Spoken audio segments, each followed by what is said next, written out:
Hello, good morning, and welcome to Sunrise Daily today. I'm Chamberlain, so. I'm Ayo Makinde. Good morning, and welcome to the show. Oh, yes, indeed. There's been a lot of talk, at least lately, about how they say we need not drop the ball concerning COVID-19. Well, yeah, it turns out that different strokes for different folks. But tell us, Ayo, what have you seen around the vicinity right there in Abuja concerning COVID? How are people responding at the moment? I attended an event yesterday at, it's about local government autonomy. A good number of people were there. Because it was a controlled environment, people complied with the rules. And just as, people are after some time, seem like people just get rid of this thing. Is a little asphyxiating, it's a little suffocating. So maybe a few people, dropped the ball and all, but outside, for a controlled environment, when you want to get into any environment, you are told what to do, put on your mask and all of that. But just as Dr. Alera Roberts said yesterday, our guest, as soon as they cross the threshold into the vicinity, that's it. It's all gone. All of those, regulations, people seem to just lay them aside. On the streets, there's hardly any sign. You go into a restaurant, you go into a mall, even the people who are trying to enforce the rules, so to speak, they are not even, complying with any of these things, except the established, facilities like hotels, government establishments and stuff like that. On the streets, there isn't anything like that. You see vehicles, moving around, and people in those vehicles are not wearing the masks. Those who are wearing it, they have it just right here. So I'm just wondering, what exactly are you covering? So I think just as we have heard and seen over time in different parts of the country, it's pretty much the same. And our attitude needs to change. The slide we just showed now says that 758 additional new cases have been added. And Dr. Roberts said to us yesterday, our attitude as a people needs to change, because our strongest weapon against COVID-19 is our attitude. We need to change it, because if you do not change, if you don't really know who is vulnerable, you don't know who has the immunity to contend with it, you don't know the person that does not. Many people are walking about looking hale and hearty, but then they may have debilitating illnesses that COVID-19 could feed on and consequently cause a fatality. Our attitude needs to change. We just need to pay attention to these things. We have so many challenges: security challenge, economic challenge, hunger, poverty, unemployment, but we need to be alive and well to be able to contend with these issues, Chamberlain. Well, yeah, at the moment, from those figures as well, FCT recording 305 of those cases, of those 758, and then Lagos with some 152. But the thing is, one doesn't know. We're just looking to see what the government will do next, because many don't even want to hear you talk about, maybe another phase of lockdown as a result of this so-called second wave, because we've heard the president say previously that our economy is so fragile, can't take any more of some of these lockdowns, So who knows what the recommendations could be. But now that the vaccines are out there, people are taking the vaccines.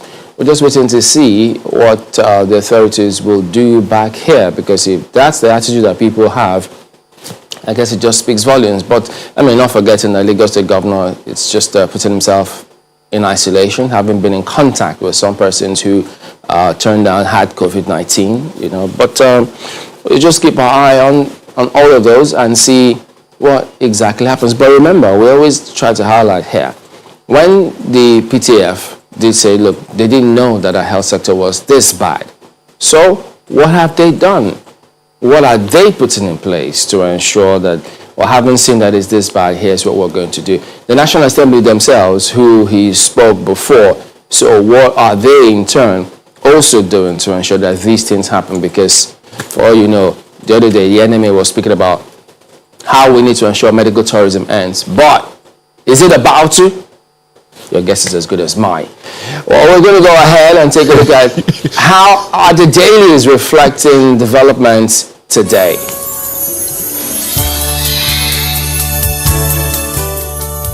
Let's take a look at Vanguard for a start. Pay ransom, free our children from bandits. Parents beg FG. 17 students found, says Masari. More students appearing from the bushes, Masari's aid. We thought the bandits were policemen. Escapee. Boko Haram claims responsibility for Kankara school kidnapping. Teachers threaten to shut down schools.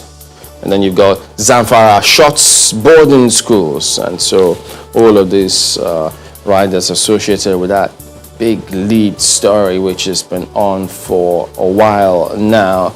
But it's part of what we're going to continue focusing on today on the program. So I guess we'll keep our gunpowders dry for that one for now.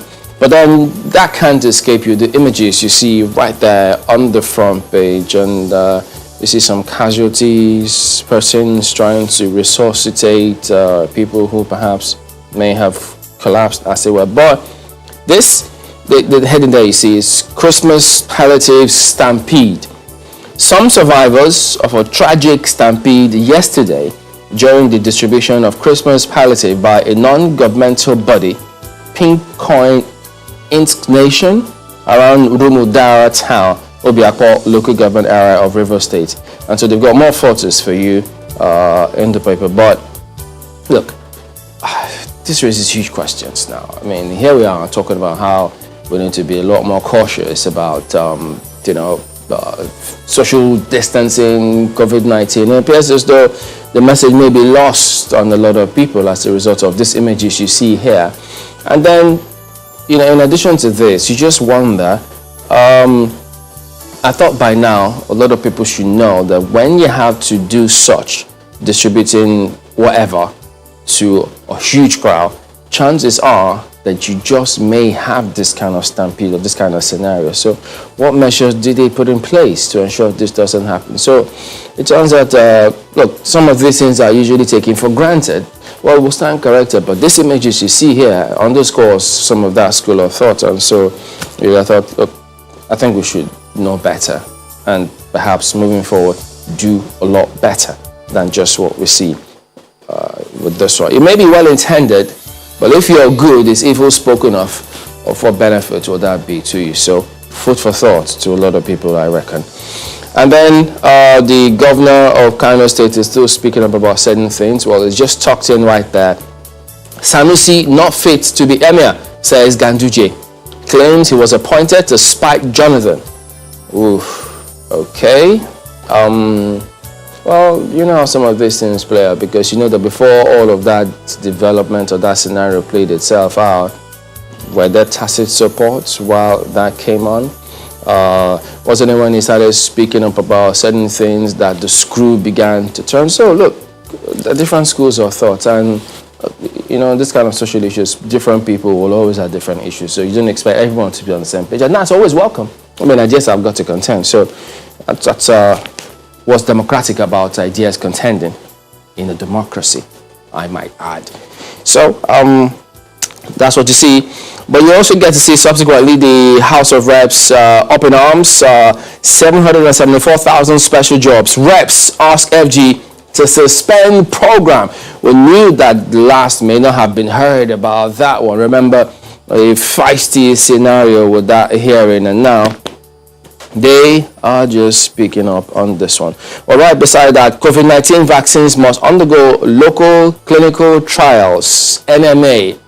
I know that several conspiracy theorists about this vaccine will still have their views. Perhaps they may hold them strongly, but who knows what people think about these vaccines when, if and when they do get to this part of the world. Who knows? And then, these images we spoke about just a while ago, but there's a title, there's a headline associated with that one. It's just right above this lead story. 8 dead as Port Harcourt residents rush for Christmas palliatives. So you see that? That is certainly not what you want to see if you intended it for good and then it turns out this way. Little details could have saved these lives, you never know. I was judged harshly before 2015 elections. Jonathan, Oh dear, I'm not going to go into all these political calculations now for that one. Who knows? Well, you could be my guest if you want to. Let's flip to the back page, Vanguard Sports. Osimhen flies to Belgium for more treatment. Yeah, I hope it's sorted eventually. And then Wolves 2, Chelsea 1. NATO scores last gasp winner. I think West Brom and City played score draw. So you tend to wonder, look, what's going on in that league? Or different strokes, different results, different scenarios just playing out, what many never really saw happening. But there you go. That is it with Vanguard this morning. The Nigerian Tribune is next, and it leads with attacks on schools. NUT threatens to down tools, wants life insurance, hazard allowance for teachers. Zamfara closes schools, neighboring Katsina. Boko Haram claims responsibility for abduction of students. Nigeria completely unserious about human life. That's ascribed to Ezekwesili. That story is on page 5 of the Nigerian Tribune this morning. So that the questions are there now. Well, Boko Haram claiming responsibility for the abduction. Is it the same thing as Boko Haram being responsible as opposed to claiming responsibility? Well, I guess you'll find more details on page 5 of the Nigerian Tribune, especially because when the army and other authorities have spoken about this, they have said that it was something that was done by bandits. So how come Boko Haram is coming into the picture now? Well, the stories are on the inside pages. Right above the nameplate, something that should concern every single one of us. If you see it right above the Nigerian in the Nigerian Tribune, SIM cards without NIN to be blocked in January. Is that calling for another re-registration or revalidation or updating of your data on your SIM card?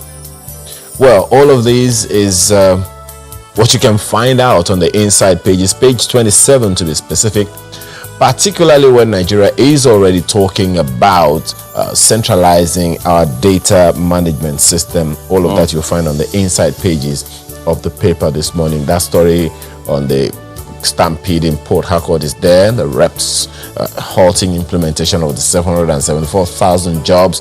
Questions are there now about just what is happening here now. Is it politics that is at play, or is it something that needs to be done for people to have money in their pockets, at least for the 3 months that those 774,000 jobs are supposed to achieve? Well, all the details you'll find on the inside pages. IGP orders deployment of SWAT operatives nationwide. That's on page 26. Are they ready? Have we sorted their welfare, the issue of their welfare out? Well, more needs to be told to people so that, confidence can be assured that indeed there is nothing to worry about. The picture you see on the front page right there is men of the intelligence response team of the Nigeria Police, led by Abba Kyari, arriving at the GSSS Kankara on a rescue mission of the abducted boys on Tuesday. The back page has sports. Joshua once gave me a good beating, ascribed to Fury. More details you'll find on the back page of the Nigerian Tribune this morning. Let's leave it there for the paper today. Well. Take a look at Daily Independent next. Katsina attack. Confusion as bandits Boko Haram claim schoolboys abductions. Zamfara, Jigawa close schools over fear of bandit attack. Reps blame lack of coordination synergy among security agencies. Say Boko Haram achieving aim of eradicating Western education. And so you may ask, okay, so what is being done about that? But yeah, that's what you see right there. Judges of the Federal High Court during the 2020-2021 legal year and Judges Conference in Abuja on Tuesday. And sometimes you just wonder, what is all this news about if the CJN has contracted COVID or not, and then a press statement that was initially issued, eventually retracted. And so it just left so many questions being asked about. What about interviews that several dailies have credited to one of the judges who said certain things on tape? Well, who knows? And you would have thought that disclosure might help in a lot of ways, but who knows? I guess time. Time does a lot of things to different things. So time will reveal so many things moving forward. And then, yes, this equally features here. Look at that. That's at the bottom strip of the paper here. FG to block SIM cards not matched with NIN by December 30. Well, first you need to ask yourself, look, can the telcos handle the traffic that this will cause as a result of this timing? So this will definitely cause a lot of panic. And so people will want to be sure that they are in order so as not to be blocked. And secondly, we just spoke about COVID, how there needs to be social distancing and people conduct themselves. But I can tell you for free that when this traffic, when this bombardment of telcos happen, you just may not see any of such social distancing. It may be relegated to the background because they want to get themselves, to be sure they're on the right page. And besides, how many people even have this name? Didn't Jam the other day say, look, after they tried it and said, well, it's really difficult. I think the house waded in and said, oh, Jam, you need to suspend this matter. How many Nigerians have got this name? And so, look, I don't know how some of these policies, are fashioned out and put out there. But by December 30, the consequences of this will be far much more than we think at the moment. Because the timing, how many days to December 30? Can people even get the name even if they tried? So what about those who have been trying for years and still don't have the name? Is it any fault of theirs? Are you going to punish them for quote unquote their inability to get it, which is no fault? Maybe then I didn't look. There's just so much, but it's up to you to go ahead and check that out right there, so you get to see that as well. Reps ask Buhari to suspend 774,000 jobs, reinstate NDEDG. Who knows what next steps they will take, because the president has already spoken on that one. So will this happen? I guess time will tell. Oh yeah, look at this. Uptrend in food prices pushes November inflation to 14.89%. Encourage food security, end insecurity. Analysts tell FG. Look, what else haven't the analysts said about what needs to be done to ensure food security? But, well, I don't know. That's what you see. But speaking about security or insecurity, NAS will continue to engage Buhari over insecurities, ascribed to Senate President. So, yeah, take a look at that. After Nigeria to become petroleum products refining hub. Well, about this after. There are just so many questions about it. Are we really ready? Do we have an advantage? Can we really achieve much when we don't have stable power supply compared to other countries in Africa that have got that? Wouldn't they be at a huge advantage in terms of this after? Look, there's several questions about this, but that's Daily Independent anyway. Let's take a look at the Daily Times newspaper. Opens with COVID-19, borders closure, others jack up inflation in Nigeria. Well, akin to what you mentioned earlier, Chamberlain, the story you'll find on the inside page is page 2, to be specific. Insecurity. Senators berate Buhari over insecurity and others. Find the details of that on page 5. Kidnapping. Boko Haram claims responsibility for kidnapping hundreds of boys in Katsina. Stories on page 2. And on the stock exchange, NSE market capitalization inches higher by 199 billion naira. The editorial of the Daily Times, as you can see right above the nameplate, is about which direction for police reforms. Is the SWAT deployment that we saw on the front page of the Nigerian Tribune anything to consider in that?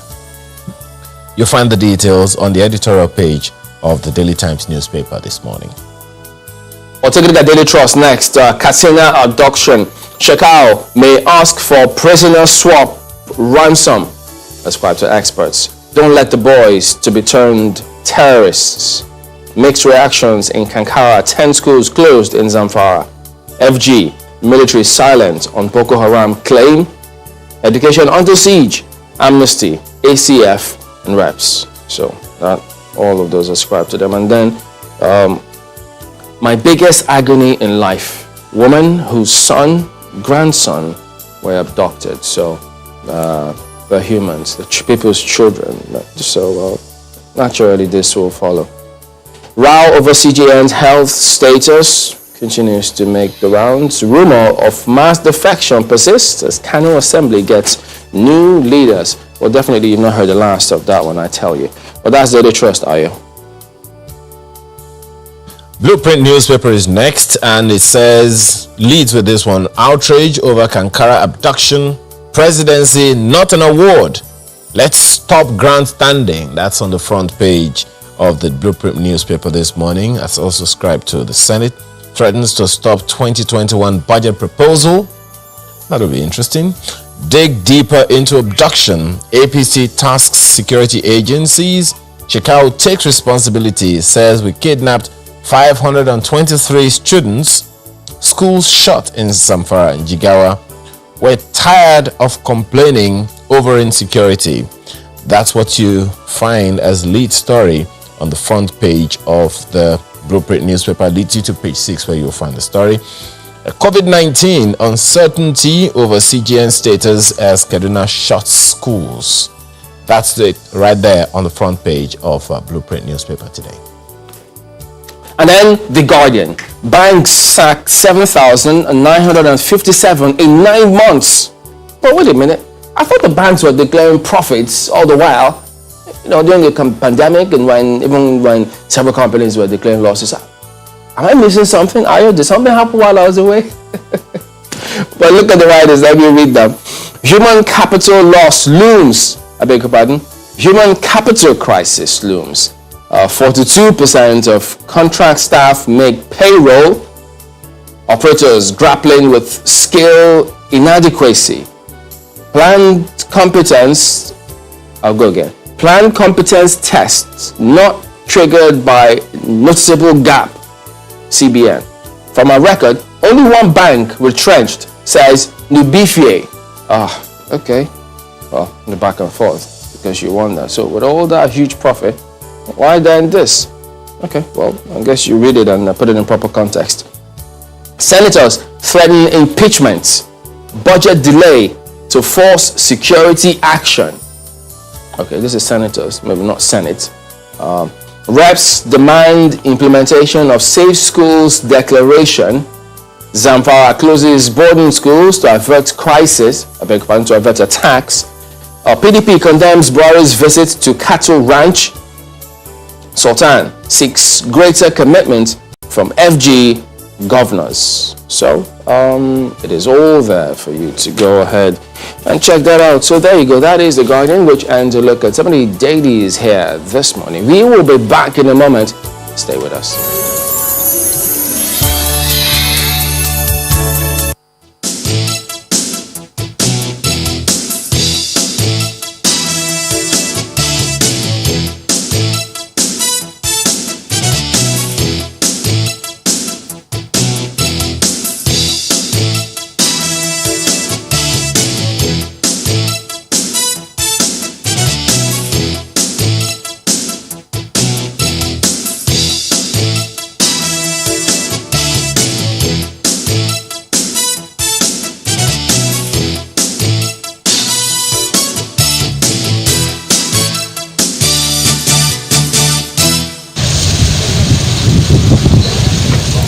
The wind blows.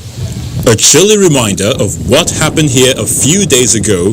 Over 300 students were seized from the government science secondary school Kankara in Katsina State.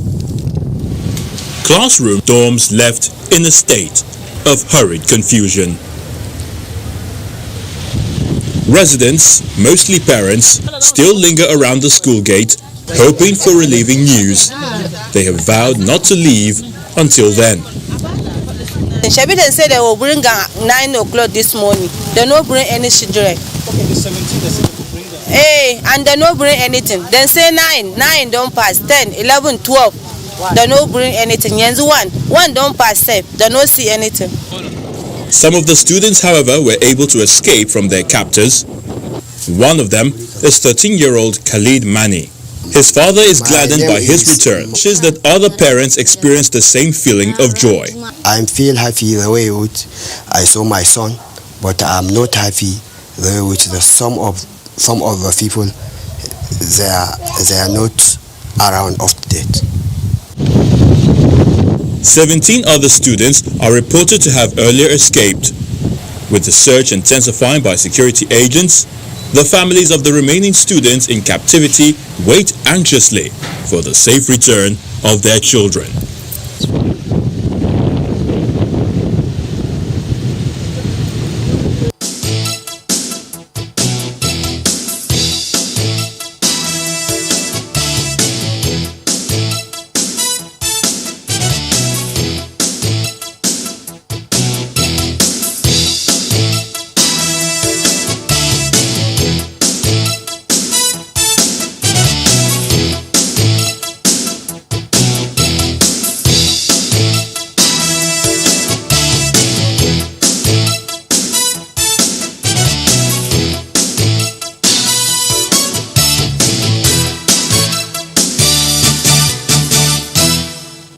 All right, welcome back. So, yes, we're keeping our focus on that unfortunate incident about those when the governor of Katsina State said that, from the record, 330 schoolboys from the government secondary school. But I've got two gentlemen, as you may have seen in that welcoming slide, here to weigh in on the subject matter. Muhammad Ibrahim is a retired staff officer from DSS, and then you also have Sheyi Adita, who's a former operative of the same DSS. Gentlemen, good morning, and thank you for coming on today. Good morning.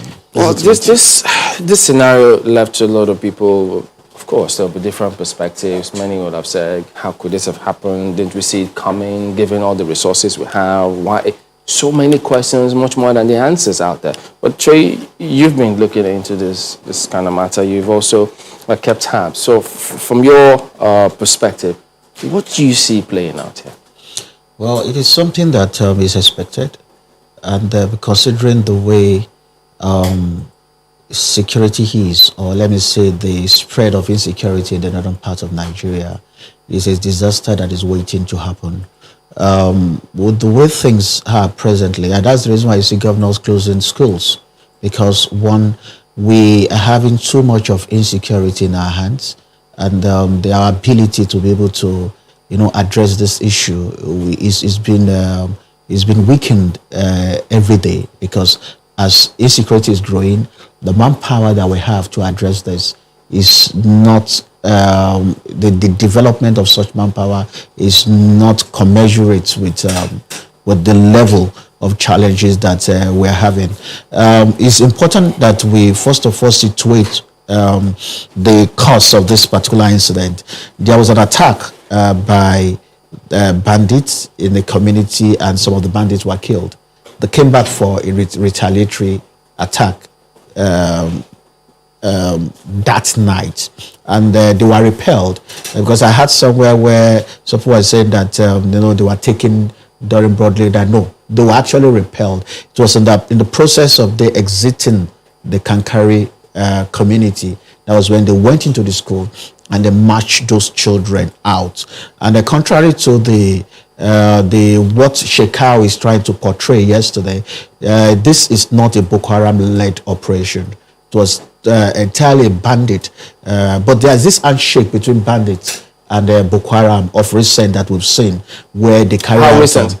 Very recent, where they carry out kidnapping and they try to trade off their captives to Boko Haram. We've seen that happening in Maduguri, Yobe, on several occasions, when after kidnapping people for ransom, and it's whether there are some high-profile people there, they transfer them to Boko Haram, and that's part of some of the agreements they have with this. And if you look at the American that was kidnapped, America had to rescue him because they discovered that there was a trade-off about to happen.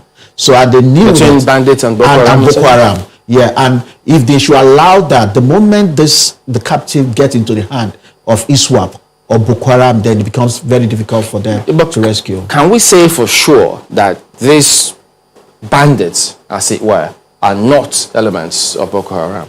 Yeah, you see, these are soldiers of fortune.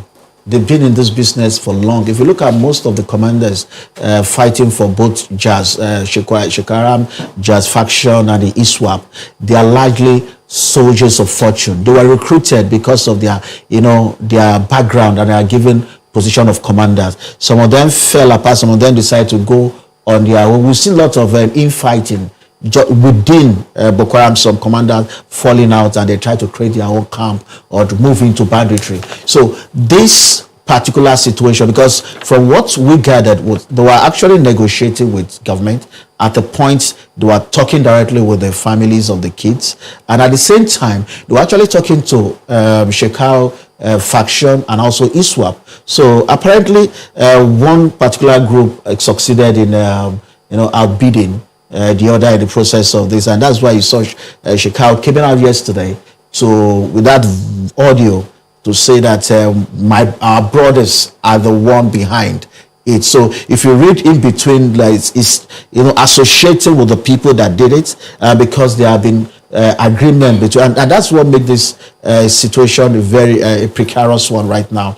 If you look at what happened in 2014 February, 59 students of Buniyadi government secondary schools were killed, and with Shekau, you can't predict what can happen with captives once it is now in its custody. So what the implication of this is that the negotiation is no longer going to be with the identified bandit leaders.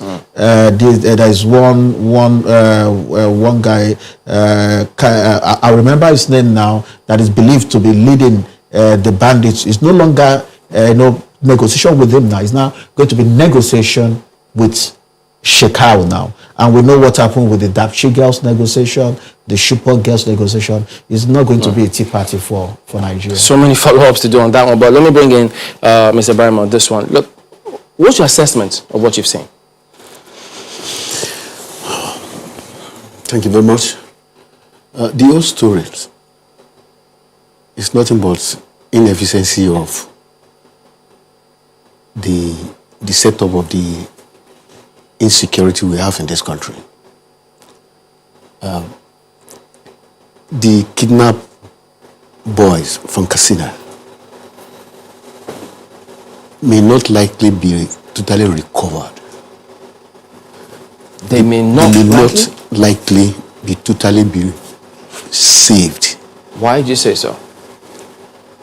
From the story, the military noticed they were present when these boys are being moved. And to attack, that's when they jeopardized saving some of these children. Because in the process, the fire exchange may be affected. And these bandits, they will purposely and intentionally use them to protect themselves too in the cause. So that's why there are going to be problems. So what we need is serious intelligence gatherings. And that is where we need to use the community. Because I was surprised that the bandit came, they had experience of before returning to retaliate. That means that community, they are in the knowing. They are in the knowing. And where did they take? The road they took, the people that have seen them, they must have been in connection with some of these people. Because, you see, the bandits also, they have their own intelligence networks. Before going to do carry out certain operation, they will have their own Reiki operation to know where there are problems. Because they know Nigeria security agencies are everywhere. But if I could just jump in, pardon me, I hope I don't interrupt your train of thought. When you say that community are in the knowing, it may not come across perhaps the way you want to put it, because if you look at the scenario, the environment, there have been several times where some persons tried to inform security operatives of what was going on, and they were slaughtered.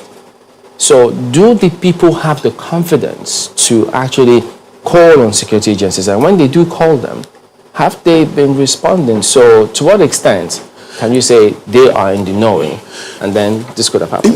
Our communication gap, the communication gap is what we need to improve upon. The communication gap we need to improve upon. And again, this is where we are clamoring for state policy. If we have the development of community policy, they will be in charge of these problems. So does this suggest that this is a failure of perhaps your former outfit, State's Security Service? No. Intelligence failure? No, that's not. It's not intelligence. You see, intelligence is something that when it is given to the needies, there are protocols of displaying intelligence. Intelligence may be given to some people that they will not use it at the right time or use it to the wrong place. But in this particular case, can we say, what's your assessment? Do you think that there was intelligence about this matter? Because I appear to have got many people there should be intelligence about, because we have people working everywhere in every local government. They know what is going on. The intelligence commission must have been going on. And what brings most about this thing is that the security personnel are overstressed. If you look at it, you need to improve upon by making more recruitment, so that so that be able to cover what places needs to be covered. That is exactly what is happening. Most of our security apparatus are very, very inadequate. Then the assistance of community police to assist the security agencies, this wouldn't have happened. Well, gentlemen, let me bring in my colleague Ayo. He's got some questions for you as well. Ayo, go ahead. Thank you. Let me begin from where you stopped, Chamberlain, with Mr. Ibrahim. First, let's begin with the fact of the information that you talked about, gathering intelligence information and giving it to people. When you say that the communities are aware and there was no way they could have done anything, clearly what you're saying is that there is intelligence information that there is some level of collaboration between the bandits in some cases and the communities, and in some other cases, some people have said that the Boko Haram also have a kind of leash on certain communities, for which reason they have carried out reprisal attacks for them giving information to security operatives. For how long have we known this? And which security agency of government should have done something about it that, in your opinion, wasn't able to do anything about it? There's an understanding amongst both of them, so Shay wants to respond to it. Okay, so it's important for us to understand the fact that this is not a new situation or development in the area. Sometime last year, amnesty was given to some of these bandits. And then because the activities of these bandits are well known within the area, we should not forget the fact that the Kankara community is a border town. So it borders Zamfara. And Zamfara is the haven where most of all these bandits. And then the fact that the Zamfara government is operating on an agreement, from some sort of agreement with the bandits in terms of amnesty, while after the fallout of the initial amnesty program in Katsina State, the Katsina government now said is no longer doing amnesty. So they have a kind of a safe haven in Zamfara to operate. Now the leader of this group is one person identified to be someone called Daudawa. Is from Awalu Daudawa. From Daudawa village in Faskari local government in Katsina. And this is a local. It's believed to be supported by one Menore and another guy. I will also remember his name. So these guys are local people that are notorious, have been declared wanted in Katsina, and the activities has been so broad around that area. So if you look at the security structure on ground, the expanse of land that the security structure on ground are expected to cover, and the stretch of the forest belts right from Niger State, Zamfara, all the way into Niger Republic is so massive, and the vegetative cover is so broad that even area surveillance is a lot difficult. And that's the reason why the moment they enter into this forest belt, it's always very difficult. And we've seen that the military have lost so many soldiers in the process of going after these people inside the forest. So it always requires well-planned security operations at times to neutralize some of their operation. So are the security agencies aware that these guys are operating? Yes. Are they doing something? Yes. What they are doing, is it enough to counter the insecurity around that area? The answer is no, because they don't have enough facility on ground, because they are already stretched out. Just one moment, virtually no state in Nigeria. If you can hear me, Mr. Adetayo, just one moment. What you are saying here is sounding a little like we're helpless. And the question that I asked the other time is about the fact that we have this information, and clearly from some of the information that you're giving us right now, we have the information. As a matter of fact, you have mentioned specific names. So we know these people. Now, whose responsibility is it to go after these people? Most of the time when we're talking about security, our security challenges, we're talking about the army, we're talking about the police. But you know as well as I do that these are not the only two agencies of government in charge of security. There is also the belief out there that the DSS, which agency is also sometimes armed, could have operationalized some of the intelligence that they gather, and we don't hear much of that. We only hear about the police, we only hear about the army. And just as you are saying right now, everybody believes that they are overstretched. So from what you are saying, given all the information that is available to us, the forest belt and all those things, shouldn't some strategic intervention have helped us to intervene to make sure this doesn't happen in the first place? Okay, so thank you very much. The names you've had is the same way we've had names of Shekau. We've had several names, and we know the leader of this Boko Haram faction is this, and they were yet to be able to nab these guys. That speaks volume as to how coordinated the enemy that the country is fighting are. And we should forget that this is an asymmetric warfare. It's not a conventional warfare where you have a standing army and you are going after a standing army. And in asymmetric warfare, usually the enemy has advantage of initiative when attacking, and because you are left with the option of most times to protect. In terms of issue of intelligence, okay, you said that we heard so much about the military, about the police, and then you don't hear much about the DSS. The truth is that you are not expected to hear about them. Their duty, their responsibility is to gather intelligence. Their intelligence is for end users. They have their specific end user depending on the nature of the intelligence at hand, and the people that are responsible for the direct counter insurgency as we have now are the military and the police. So except the military comes out and the police comes out to say, okay, from the DSS, they are not getting enough. And we shouldn't forget the fact that in the military, there is the Defense Intelligence Service. They are the intelligence component of the military. And also each of the military arm, like the Nigerian Army has the Nigerian Army Intelligence Corps, NAIC. They have the Nigerian Air Intelligence Corps, and then the Naval Intelligence are there. All these components are expected to take responsibility of the intelligence that is needed for their military operations. So how much have they been able also to gather or to be able to provide? We can only get to know our level of deficiency if the leadership of the military and the police are able to come out to say, okay, we are not getting enough intelligence from the DSS or from the intelligence components of the Nigerian military.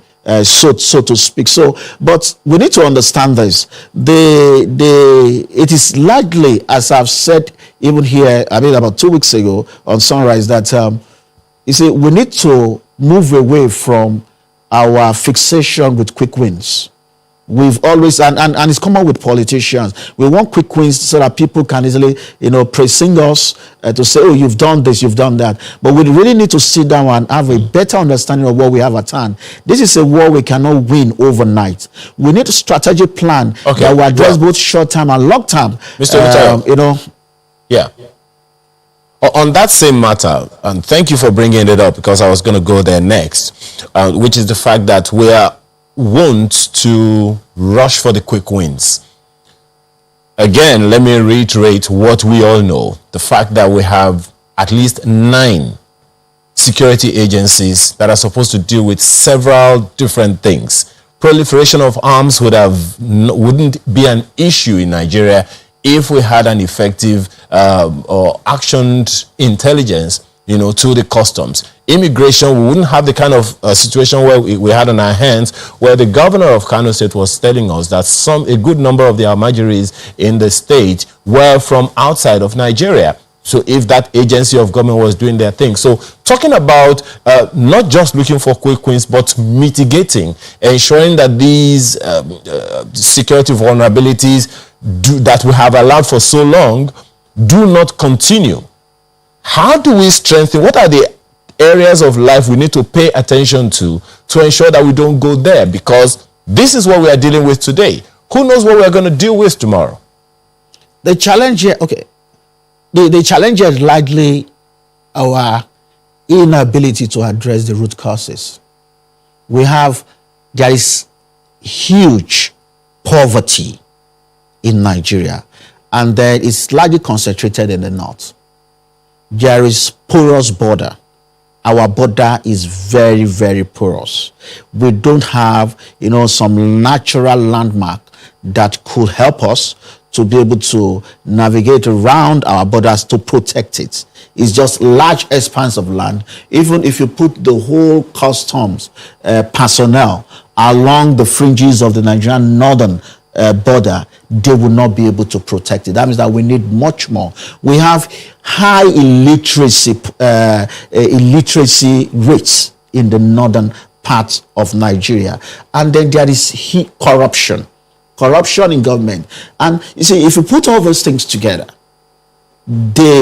there's no country that is going to have, or that is having what I've put together here, that would not experience what we're experiencing now. It's not about the amount of intelligence. You can have the intelligence and put the intelligence there, but when the reality on ground cannot even enable you to be able to put the mitigating, actions in place, some actions will require even long-term planning and investment for you to be able to tackle them. Mr. Prime, when you say that, the military saw the boys, how they were living, but they couldn't do anything because they didn't want any casualty. How were they moved? There were reports that they walked the boys. So was it that the military couldn't follow through intelligently? Is it that they couldn't strategize? That's surprising. In actual fact. Yeah, but from your account, how were the boys moved? Did they actually walk them to the bushes?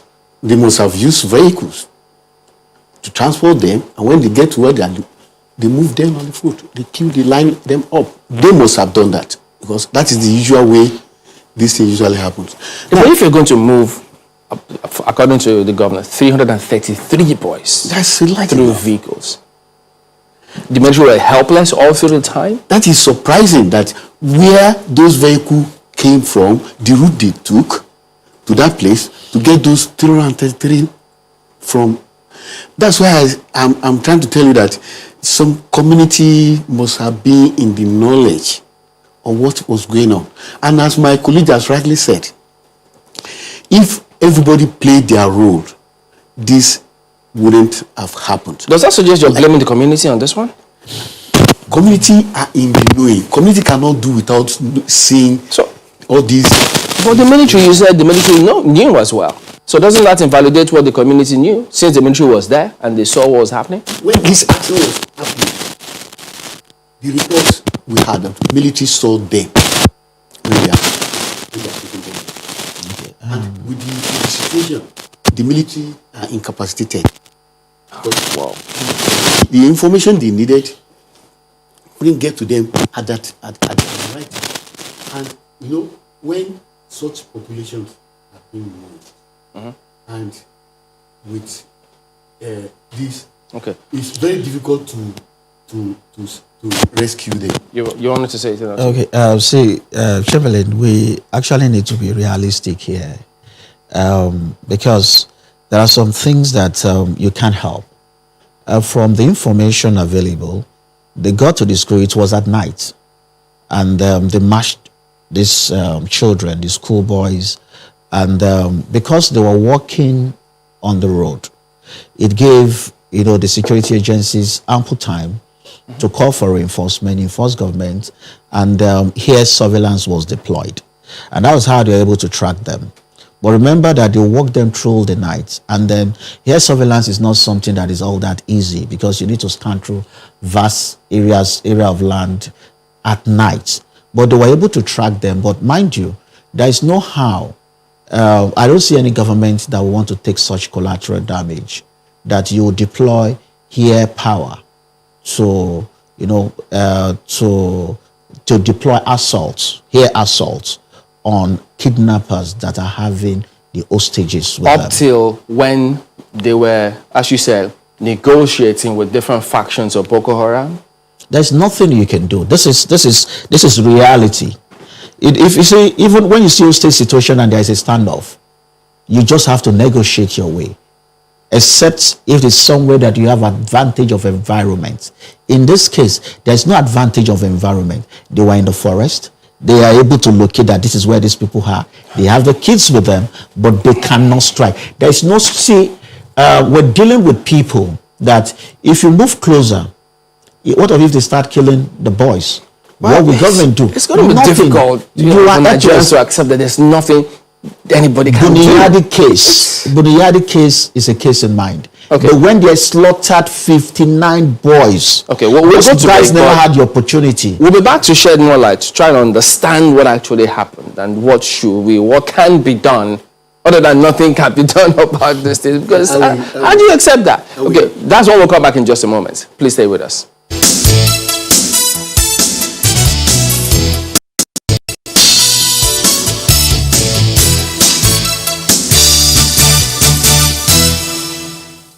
Bring back our boys. Another day, another motion in the Senate on insecurity in the country. This time is the abduction of more than 300 schoolboys from Government Science Secondary School, Kankara, Katsina State, on Friday, 11th December 2020. Boko Haram has claimed responsibility for the attack, which was executed in a manner reminiscent of the abduction of the Dapchi and Chibok schoolgirls. That media reports about this deadly incident indicate that the attackers stormed the school premises and engaged government security agents in a fierce gun battle, forcing hundreds of students to flee and hide in the surrounding forest, while others were reportedly abducted by gunmen. About 2 weeks ago, the Senate debated the gruesome killings of rice farmers in Zabamari, Borno State, and asked President Buhari to sack the service chiefs. President Buhari is yet to yield to these demands by Parliament, and there appears to be a sense of helplessness by these senators. Most of us are becoming disenchanted and discouraged. Since Friday, over 300 children had been moved. Then we have security people who are just collecting money and building big houses in Abuja. And then we say that we can only pay lip service. And then we say we are representing the people who are not representing them. The worst part of this situation is that nobody is talking to us. We're just there as if we're talking rubbish. 333 boys. That's the future of Nigeria. That's the entire two chambers put together. Mr. President, the time has come for us to take drastic action. One of them is that we can't be budgeting for dead people. If we decide that government must do something before we will produce the budget, I am sure they will be up and doing. This Senate and indeed the National Assembly, like I said before, should never get tired. Should never get tired. Because imagine we don't discuss these issues. What else can we do? So what we need to do is to look at the architectural design of the security system in the country. Bothered by President Buhari's unwillingness to implement previous resolutions on insecurity, lawmakers discard the recommendation to invite the service chiefs, Inspector General of Police and Director General of the Department of State Service. Senators have frequently criticized President Buhari for refusing to execute his recommendations on insecurity, one of which is to sack the heads of security organizations in the country and replace them with new hands and fresh ideas. Beyond repeatedly making these demands, the upper chamber appears to be unwilling to explore other avenues of getting President Buhari to yield to their demands. Linda Akibe, Channels Television News.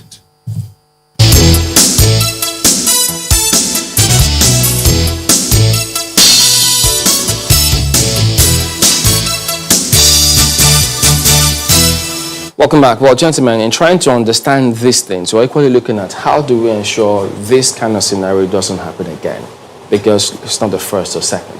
But when you made reference to the bandits leader, the Daudawa Awalu person, well, we also understand that there's word that, yes, he's from Faskari local government, but some say that he lives in Zamfara. Yeah.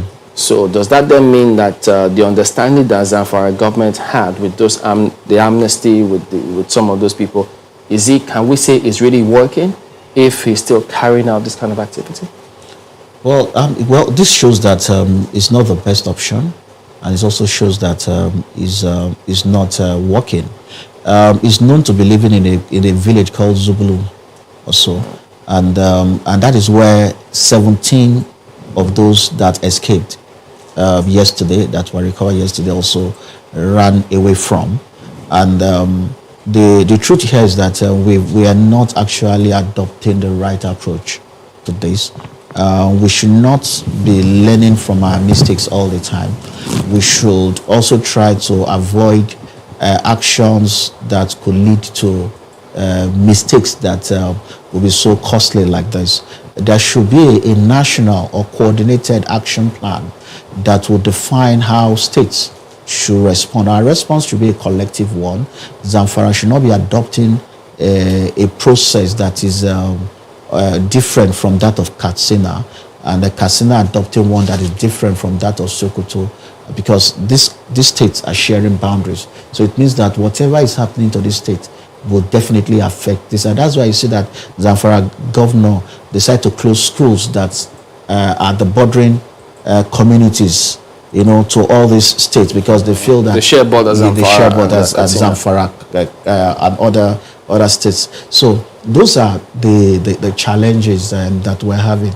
And earlier on, when you're talking about why are we helpless, we should not forget what happened in 2011 when European engineers were kidnapped and they were taken to a community in Sokoto, and there was attempt to, after months of intelligence assessment and conversation between Nigerian government and the foreign governments, that those people were their citizens of those countries, and eventually the British decided to take the bull by the horn by sending the boat squad. Immediately, it was a coordinated offensive that was launched, but it turned out bad, because those people had a standing order that the moment you see any offensive being launched at you, execute the victims or the hostages immediately, and that was what happened. They killed them. It was a bad outcome at the end of the day. It's important that we understand, because I saw the way Nigerians were applauding the rescue of the American and saying that, oh, Nigerian government. The truth is that we're talking about one person. It is easier for you to launch such an offensive if you are dealing with one person. Donald Trump will not launch such an offensive in this situation. Not in Chibok girls' situation, not in Dapchi, not in this Kankara boys' situation, because the collateral damage will be monumental. And I'm not sure any government will want to carry such, political and moral burden of launching an offensive and several of young boys are killed in the process. So the best approach is for us to study the situation carefully, and we are currently more or less like, you know, we are the mercy of. But you know, let me bring in Mr. Ibrahim. When you hear that the leader of this gang lives, yes, it's from Katsina, but lives in Zamfara, and then there's an amnesty that's supposed to have been given. They're supposed to have an understanding with them, and this is still happening. So when governments grant amnesty to certain persons, what role does, in this case, your former outfits, the DSS, play? Do they advise them what to do? How should they proceed? Because if you say you have an understanding and this leader happens to be one of those quote-unquote beneficiaries, assuming he's one of them, so isn't that a failure still of at least intelligence at some point? I will say something now. You see, giving amnesty to those insurgency when the insurgency are still active, I don't think it's a proper idea. Because they are still active. And this one that came out to say that, oh, we surrender. We won't do it again. And government embrace them and teach them and try to radicalize them. While you were in service, were you aware that the agency advised the security authorities or government, this is not a good idea? Did that ever happen? You know, the process of passing intelligence is very, very discreet. That at your level, you do your own, but at your upper level, they do add or subtract. Okay, but given your decades of experience. I'm not giving my own experience. No, what I'm saying is, given your wealth of knowledge and experience in service, while you were in service, do you think that the agency may have advised them, look, if they're still active, this may not be good? Of course, I believe such will happen, because we have seen what is happening now.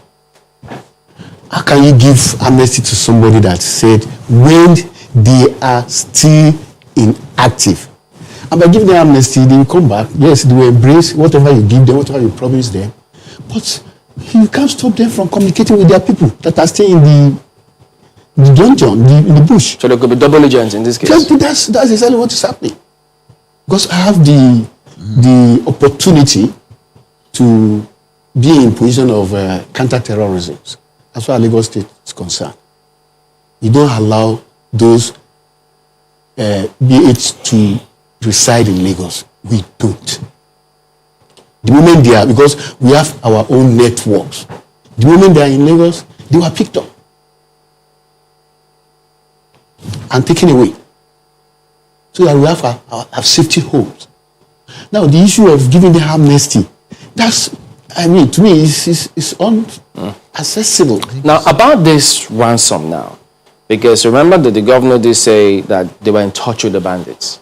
And now, if they have given Shekau's comments, where does that leave the government now? Are they still going to be negotiating with the bandits, or should they want now?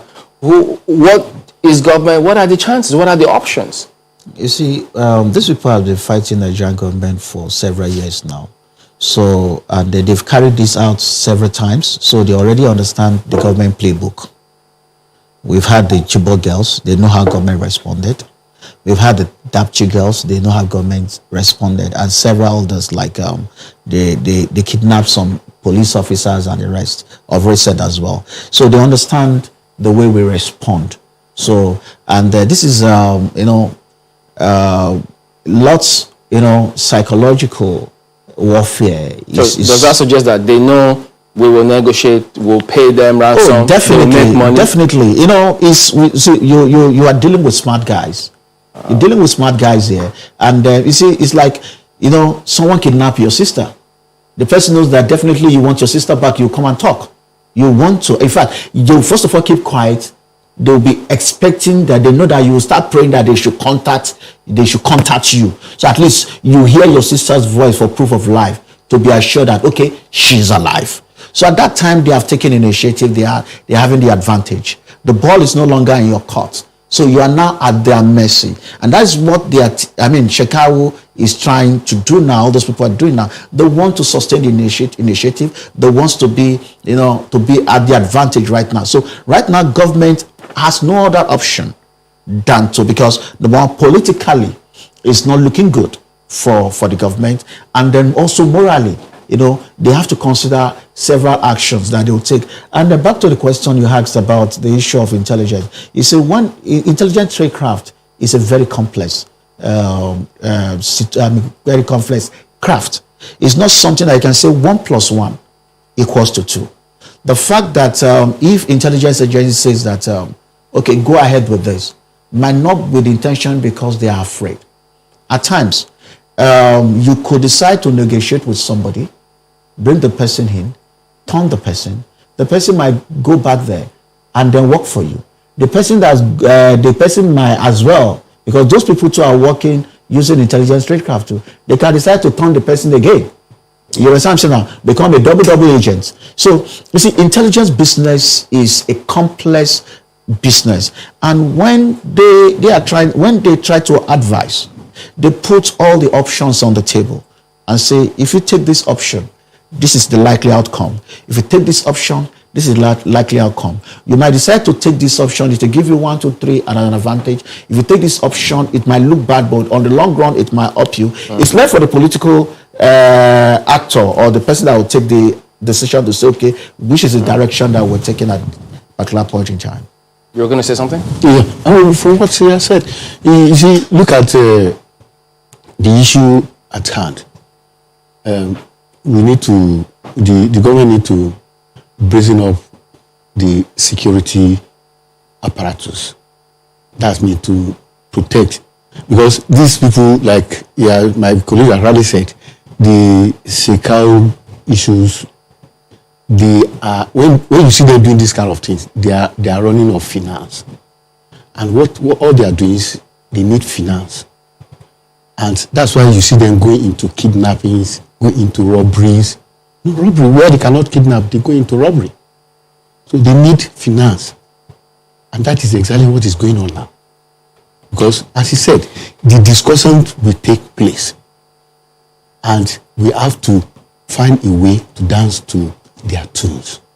Now, how do we do it? Because when they have given what they wanted, they will come again somewhere else.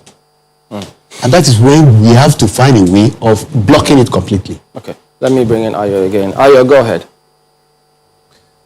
Yes, thank you, Chamberlain. Mr. Ibrahim, this one is for you specifically.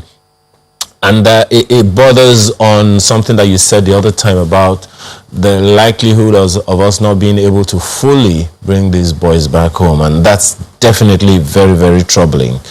And you have also spoken to the fact that, giving amnesty, for the states to be giving amnesty to known bandits or criminals isn't the strategy that should work.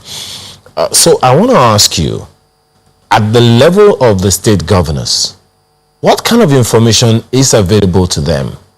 Because I believe that if they knew the consequences of not dialoguing with the criminals or with the kidnappers, as in the case of Katsina State, or giving amnesty to bandits or some of these elements, as in the case that you have mentioned earlier, I'm pretty sure that they would have acted differently if they knew that the consequences would be dire in the long run. So what kind of information is available to the governors which sometimes informs the decisions that they have to take?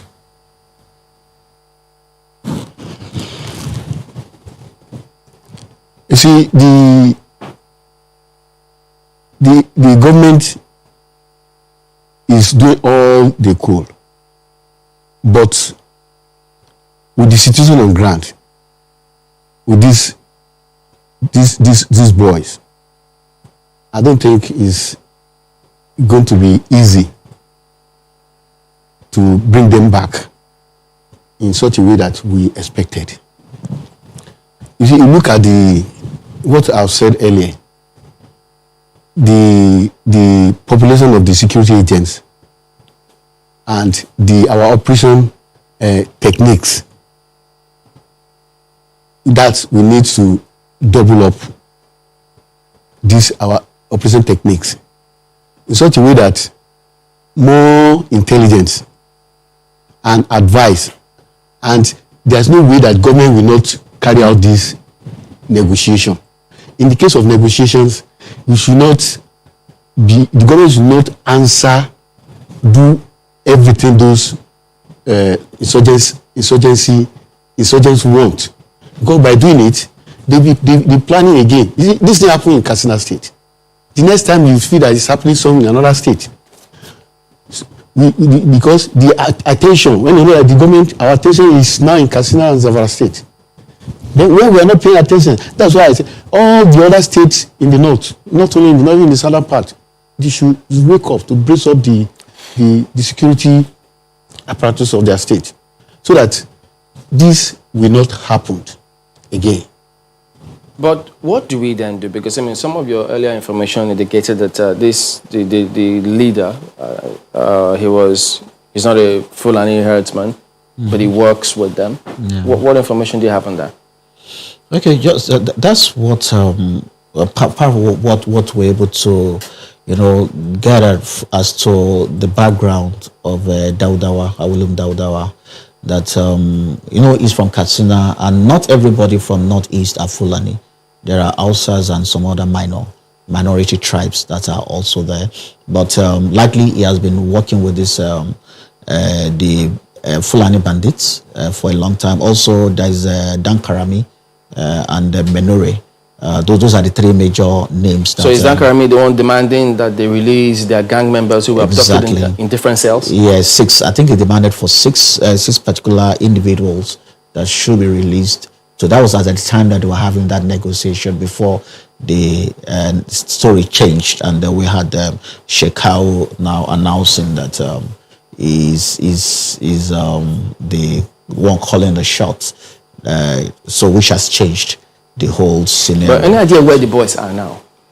Well, if they've not been moved overnight, because time is running out for the boys in terms of being able to secure them or being able to corner these guys to a particular location. So I think the last information that we had was they are somewhere in one Motu primary school in one village. I think I forgot primary school. So it's likely that I think Nigeria security agencies. It's around that Zamfara axis. Surrounding that place.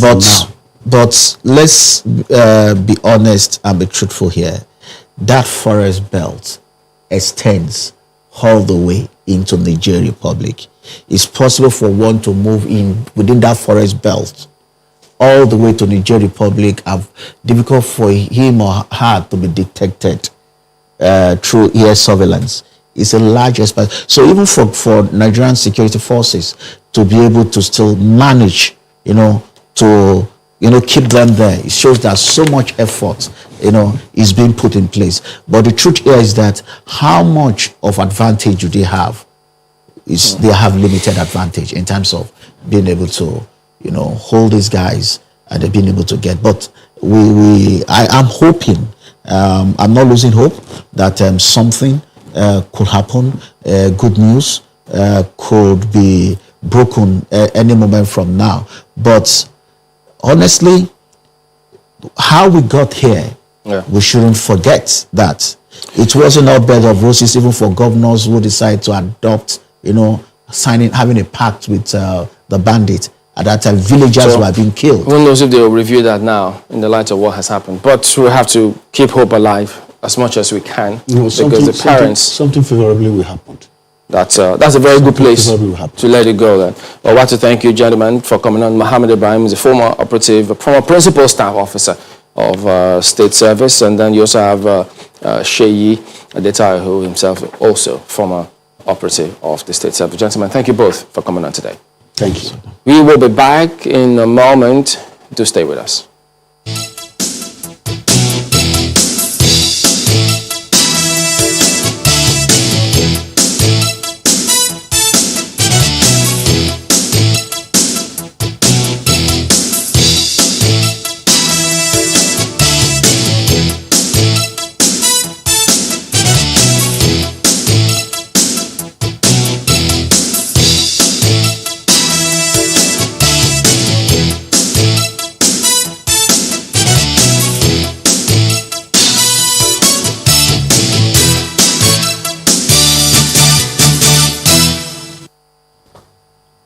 Well, Professor Ken Ife joins us this morning to look at the state of Nigeria's economy. I mean, you have heard tons of things. On the one hand, is that issue of recession that we're dealing with. And a good number of economists like himself who weigh in on it believe that, hey, we have never really left recession. We just were walking on the brink of it. And now that we are in the recession, -2 or -3 or thereabout as at the last time, how far will we go away from recession in the first quarter, from what the federal government has been saying? Professor Ken Ife, macroeconomic policy analyst, thank you very much. Thank you for inviting me. Thank you. So this is what we have on our hands now, and so many issues. A good number of states, 30 states according to the NBS, they were not able to attract any investment in their states in the past 9 months. The NBS inflation has risen to almost 15%.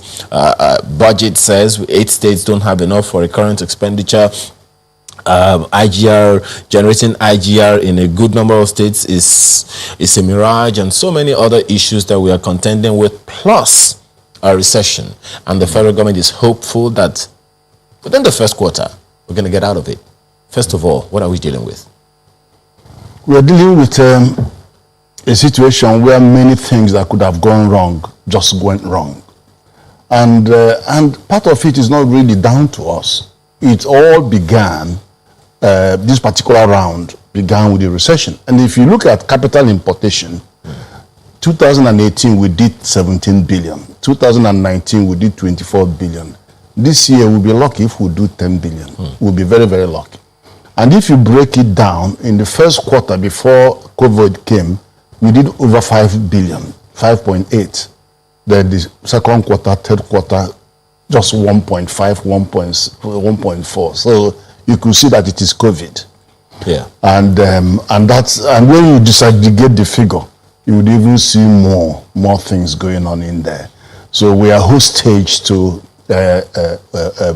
those crises stipulated. But then the country is not resting on this, so they're fighting. Fiscal authorities are fighting, monetary authorities are fighting. But the good news, unlike 2016, was that there's a better coordination between the monetary and fiscal policy. But people need to understand some of the things that you have just mentioned. We're taking $1.5 billion loan from World Bank on certain conditions that we need to make clear. But I know. We'll explain come to that. We'll explain a little more of that when we return from this break. So please stay with us. Well, Dr. Bongo Adi also joins in this conversation. He is an economist and he is a senior lecturer at the Lagos Business School. Thank you, Dr. Adi, for joining us this morning. You may have heard my first question to Professor Ife here. Just what are we dealing with? Because it'll seem like people are at a loss to what is happening. No cash at hand for many people. And we hear that the macroeconomic issues drive the microeconomic issues, and which trickles down all the way to the common man. So with this recession and these many other economic indices, just what are we dealing with? Thank you very much. I think Prof is quite in order. He pointed it out clearly that this kind of systemic or global issue, especially stemming from the COVID-19 pandemic, the best of countries in terms of macroeconomic management have not found it easy to deal with all this. So, and then coming back home here, so we are also managing it the best we can. As Prof said, we are fighting it. Because if you look at the indicators, there seems to be some kind of discrepancy as well, some kind of sort of misalignment in the narratives. I don't know if you're looking at, looking into Nigeria from our side, you will be having a different signal from what's stemming from the social dimension in the country. So there's that, this juncture. Okay, so from the outside, you will see that as of 2019, leading up to 2020, Nigeria remained, among the strongest countries in Africa when you look at the indices of financial strength. If you're looking at the public debt, if you're looking at our foreign debt, reserve cover as well, Nigeria was number 14 among about 120 or so emerging markets. So the best in Africa. And then what was in the red is the cost of borrowing, which has been very high. But if you look at all those other indicators of financial strength or financial health, Nigeria was actually doing well. And then again, recent publications and research by Bloomberg showed that Nigerian stock markets outperformed the global average, okay, even during this pandemic. And then we've seen some Nigerian corporates beating the world. Our information and communication, activity sector performed better than any other in the world. So at least we have some things that we can look back to. So which is the vivacity or the dynamism of the private sector in Nigeria. Then we also, the stock market, like as I said, outperformed the global average. So you see what is going there and there as well. So of course, some people may argue that the stock market currently is decoupled from the rest of the economy. But of course, we know that it's also a very powerful proxy to economic health. So, but then in the social dimension is a different thing altogether.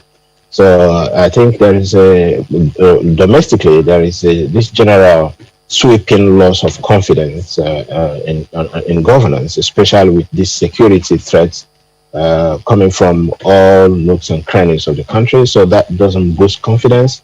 So if 30 of the 36 or so states are not attracting foreign direct investment, we do not need to look any further to what the source or the causes are. Okay, the spread of insecurity is just widespread. I think we'll come to those details, Dr. Adi. If you don't mind me, butting in for just a moment.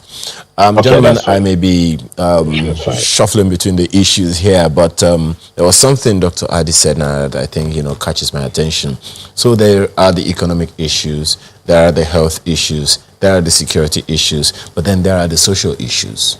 And you said the other time that the macroeconomic issues drive the microeconomic issues, and down to the common man, the challenges are spending power is abysmal. And as far as they are concerned, there is nothing you will say that will make sense if the policies, the programs, the executions, the plans, the ideas and ideologies do not connect to a bank alert or cash at hand. Can you connect the dots? Well, let's look at it let me connect it. If you look at GDP, which is the aggregate that looks at how economy performs, macroeconomic aggregate, we tend to look at it more from output. So, pump more money into the manufacturing sector so they can increase output, do that, look at agricultural output, industrial services, all of that. But when you look at the same GDP on the basis of consumption, you will find that household consumes 84%. They account for 84%. Government is only 5.7%. So what does that tell you? It tells you that whatever you do, you must make sure you protect or boost aggregate demand. Because you can produce anything you want to produce. If there's nobody with the resources to buy them, you are back to square one. So that's the balance there. So you can now see why government has to, especially the fiscal authority, have to make sure that they deliver resources to the level of the household. And you could see why CBN brought in 50 billion naira through the NISA microfinance to get out there and increased it by demand to 1,100 billion, now 150 billion. So you see even at the money we are taking from World Bank, 750 of them is going to economic sustainability. You could see the household coming in there. You could see grants regime coming in there. And then you could see those poorest of the poor coming into there, because we need to prevent a collapse in aggregate demand.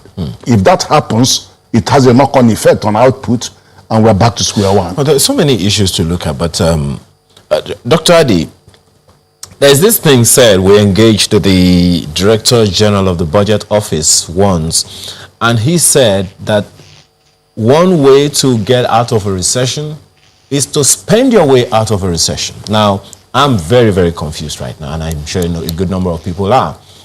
Already, debt burden is in excess of $34 million dollars. That's on the one hand. More than that is what we are owing. A good number, a good percentage of our budget in the region of 50-60% is used to service debts. Now, if we are going to spend our way out of a recession, spend our way out of a debt burden, spend our way out of the melee that we have found ourselves, how far into trouble will we get if we have to borrow more? Already there is a $1.5 billion loan, on the fringes, from the World Bank.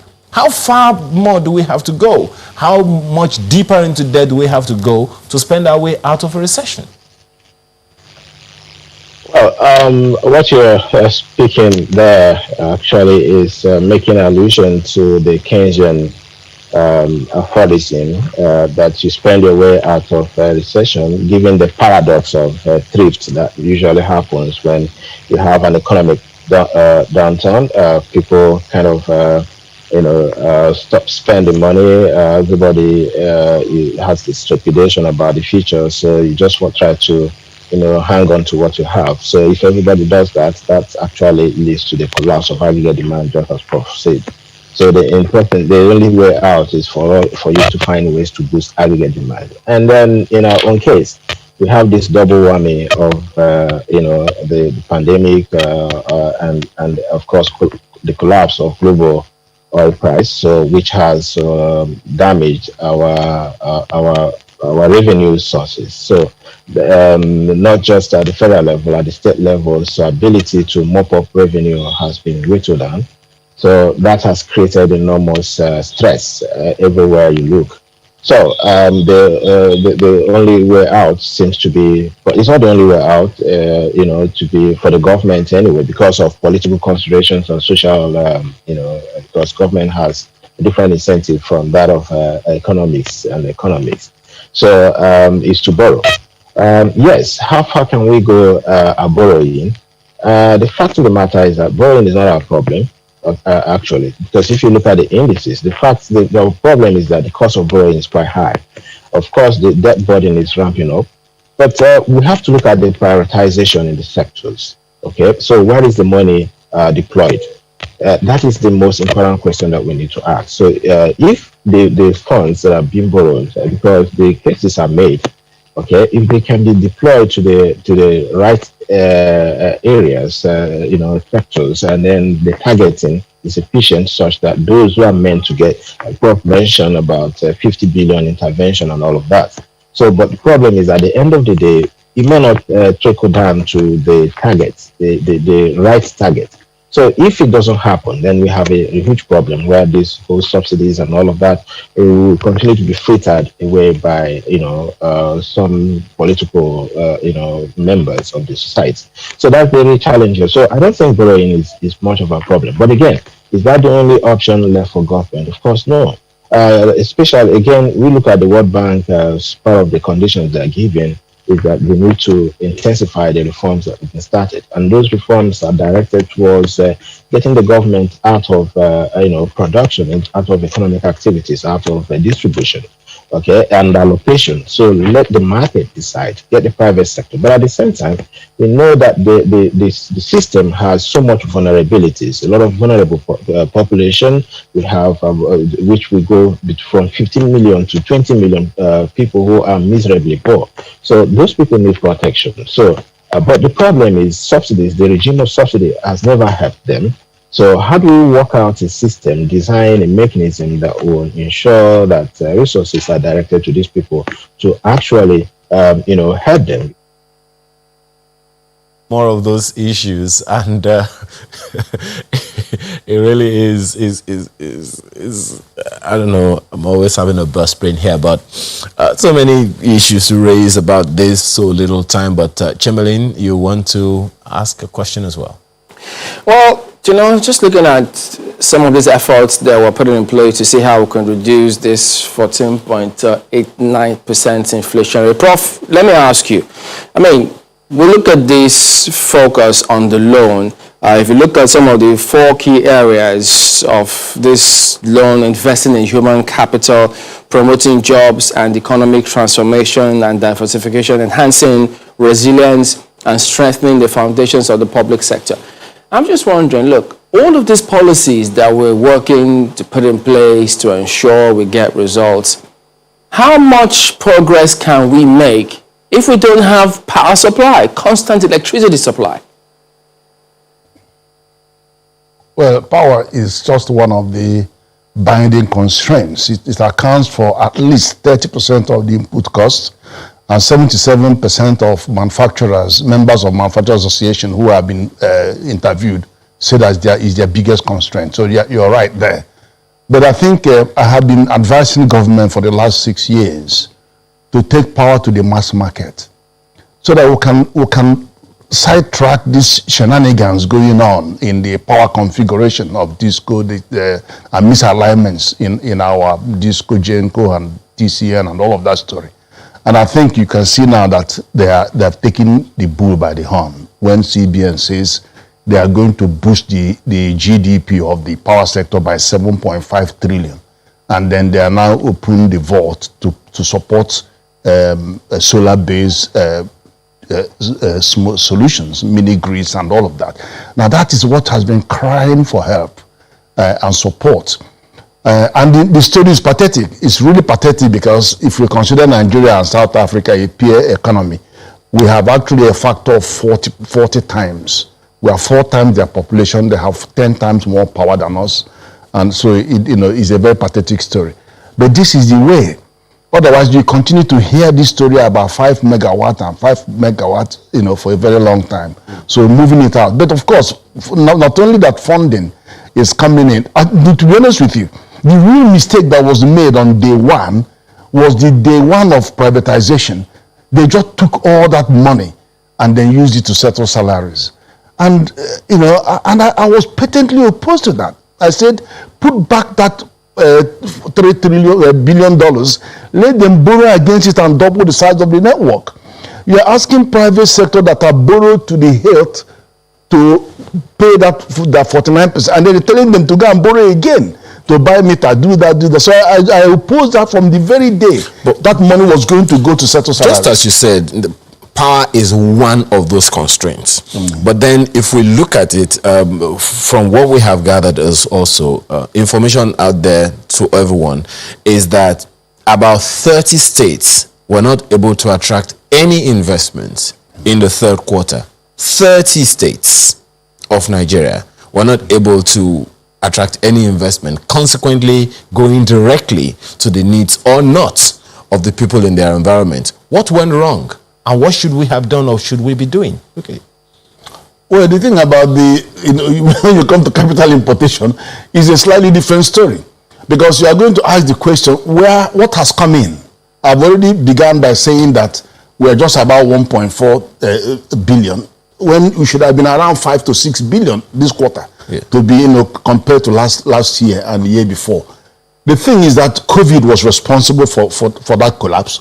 But ask a question: where is money going to the private sector now? The corporate community are able to raise money now with commercial papers, with corporate bonds, but because the interest have gone down. Treasury bill yield is gone down to less than 1%. So they are actually coming to the market to take money at 5%. My apologies, Prof. For them. I'm concerned about the fact that, just as you said, the macroeconomic issues are the ones that the people feel. That's why it is disconcerting that states were not able to attract investment, while 6 states at least were able to. So what did they miss? In spite of COVID, a good number of people would say yes, but we should still be able to undulate around, at least just to stabilize. So if we are going to get out of a recession as quickly as the federal government is saying, it falls back to the states. And that is why I'm concerned. What do we need to do? Well, states are just a part of the equation, and the flow of the... How significant? No, they are significant because in terms of federation revenue, they get almost half. And then economy is on the concurrent list. So they are active players. So that's as far as federal government. That half should account for something. Lagos got 82% of the capital importation because Lagos is on a different planet. Compared to all the economic indices. Please, a different planet. My colleague mentioned about security issues. Security is paramount in the minds of many investors because you don't risk your life because you want to invest. You don't risk your assets or capital because you want to invest. And this security are more pervasive in some states. So there are many issues that are hostage to this fortune. But the fact of the matter is, what can we do about improving liquidity? Because the whole problem with Nigeria now is liquidity crisis. So what can we do? Right. Now, what we can do is this. We have good arguments on why we should borrow. Because the reason why many countries are going to 200% debt to GDP ratio is because they have infrastructure. So we needed to get it. But it is not just give us money for infrastructure. You must be accountable. It must be sustainable. It must be capable of repaying itself. So the borrowing must be, must fit the purpose. Do we have that structure now? The alternatives. My apologies. On that same point, do we have the infrastructure now? Do we have the structure now, the system to sustain that borrowing in a way that it can pay back itself? Well, the challenge that we have is we are not bringing enough private capital into that mix. We have an arrangement to bring in a 15 trillion infrastructure company, a new company. They'll be capitalized with 15 trillion, which is naira, not dollars. And that will take away the burden of all this infrastructure from government, the big ones. And then let government focus on social inclusion, health, and then all other stuff, and work with state governments. But it's still in the works. And government is going to produce about $3 billion guarantee, sovereign guarantee. That is in the works, and that will be a critical mass of private sector engagement that will take away this whole problem going on infrastructure. Okay. But coming back to your question about what do we do about liquidity. Now, the narrative on our borrowing has always been, oh, you're taking money and they haven't got the capacity to pay. So you are insolvent, technically insolvent. But that shouldn't be the only narrative. We have assets. Nobody talks about our assets. Saudi Arabia needed some money, being among the richest, but they still needed some money. And then they went to say, okay, Saudi Aramco, what is your value? We want to raise money through you. What's your value? The value of the company was $1.something trillion. Then they say, okay, if we have that much, give me how many percent? They took 25 billion for 2%. Now we have so many idle assets belonging to government. And we're looking at it right now. And then you see, what is the business having prisons right in the heart of the cities? I know they were built 60 years ago or more. What is the point having some of these army barracks in the heart of the city? Dodan barracks, they could become huge development centers, and you have billions of dollars pouring from outside to redevelop that into big time estates, motorized. You understand what I mean? And you can raise money. Okay. And then there are other things there are many assets that are lying there. I know BPE is trying to do some, but we have assets. Okay. Let me take this also with Dr. Adi. We love quick wins. Yes. We need to do the sustainable ones as opposed to the subsistence ones, but what are those things we need to do as quickly as possible to, step up this proposition of Dr. Ife about liquidity?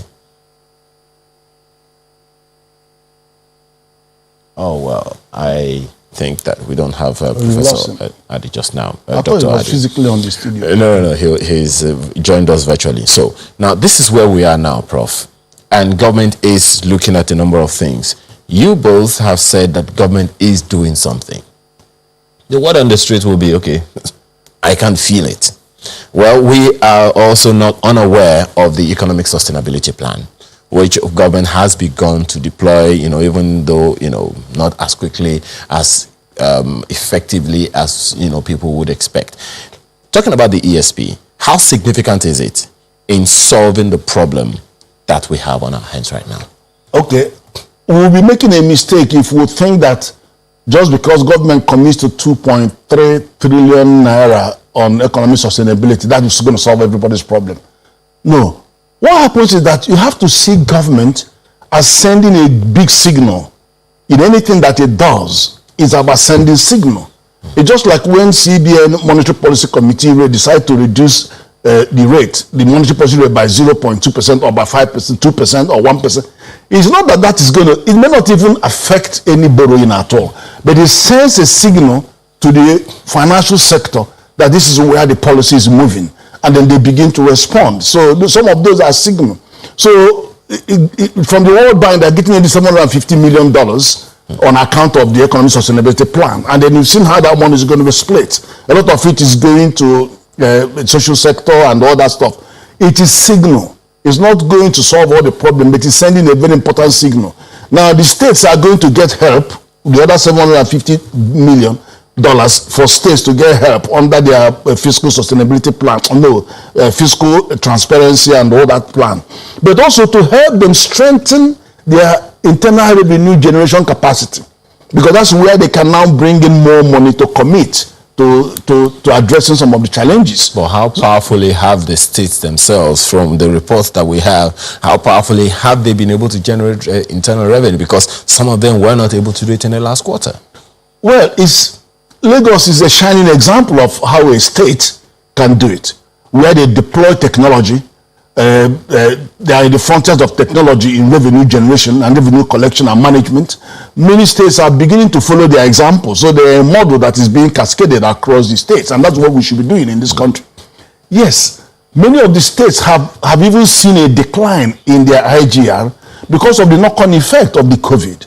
Don't forget that many businesses have closed forever from the thing. So many haven't got the capacity to spring back. So when they laid off their workers and they couldn't come back, that is it for them. Well, so where are you going to collect the tax? Well, Prof, we have to close in a minute or two, but let's look at this. The ordinary man out there is really very concerned. I'm sure you are aware of that. Christmas is just around the corner. The New Year is how many days away? Christmas is exactly 9 days away from now, and the New Year add another 7 days to that. Where are we, and what should they be looking forward to? Well, I think it could have been worse. We came in at minus 3.1% GDP rate, but it could have been worse. Many countries are in double digit. I mean, South Africa, you know that. Many of them are in double digit. So what I would say that there is hope. As long as we live, there is hope.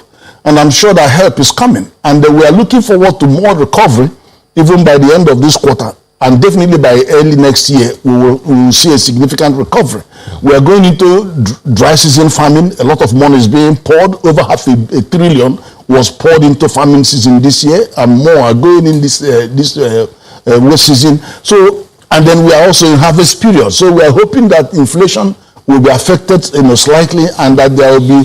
It's just hope. The question. And government is doing something. Well, I don't know how many people will agree with you on that one, given that just as you and Dr. Adi have said, security is a major issue in this conundrum. So we have the challenge. How will we be able to get the kind of harvests that we want if people cannot go to their farms?